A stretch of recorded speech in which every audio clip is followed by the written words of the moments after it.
Hi everyone, I wanted to show you a very quick Pinterest inspired tutorial on how to make these really pretty roses. They look exactly like dried roses that when you dry real roses, the only plus about them is the petals don't break off and you can use them in your crafts and everything. So what you're going to need to make these, you're going to start with coffee filters like this.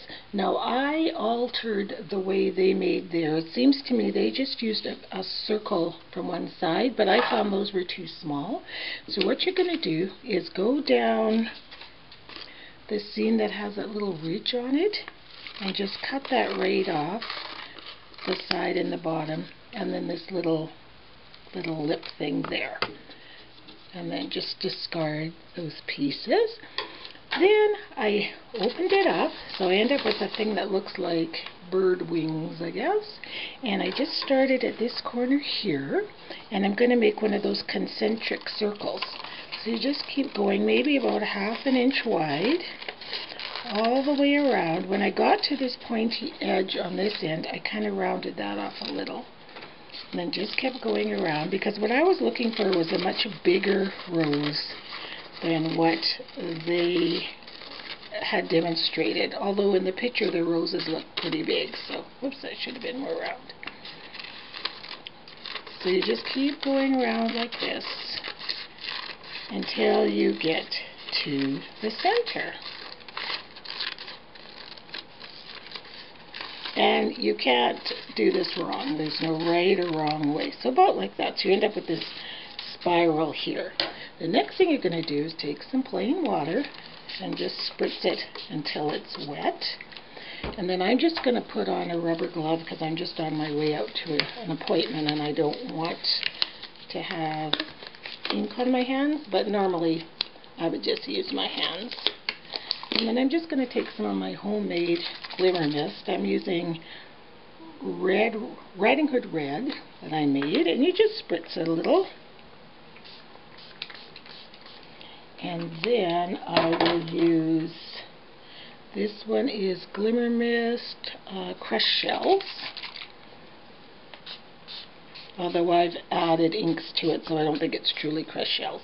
And then you just dab it up till all the white on the paper is all discolored. And one thing about this paper, it's amazing, I guess because it's a coffee filter, it's quite sturdy, and if you notice, it's even hard to cut through when it's wet. You can't even cut it, so it doesn't fall apart. It's pretty sturdy.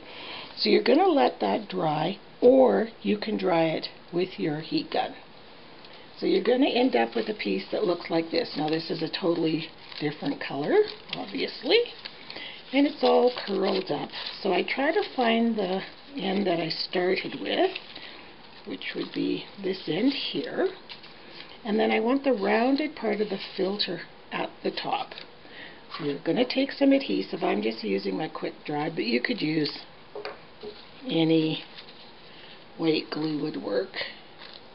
And just add a little bit on the end. Now some people like to use a tweezer to get it tightly rolled.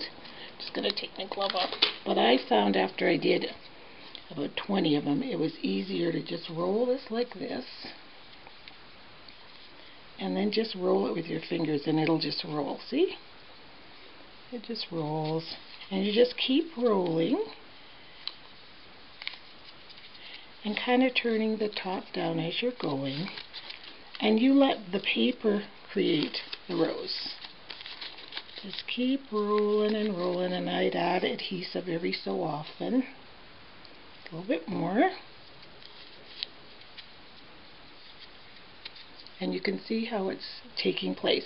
Once it gets to this stage, you roll it looser now, because you don't want a big, tight, globby coil. You want a rose. And try to use those top pieces to make your rose petals. And you just keep going around and around and around and around and around.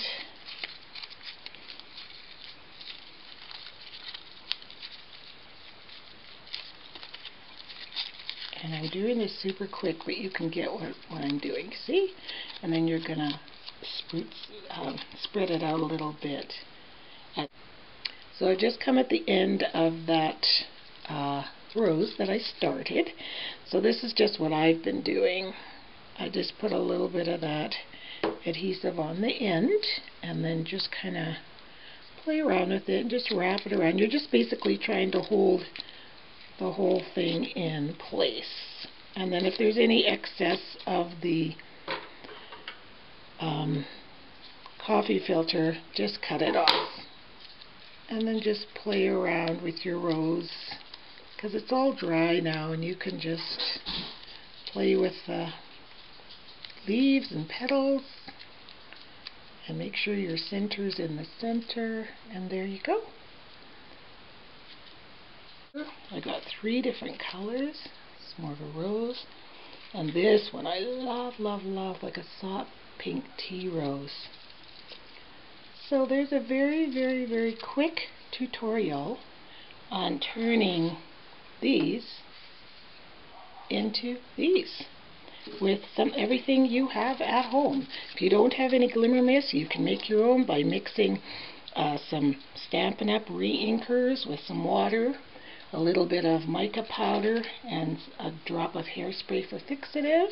So you can do this very, very inexpensively and make yourself dozens and dozens of dried roses to use in your project. So thanks a lot for watching, and I hope you give that a try. Bye-bye.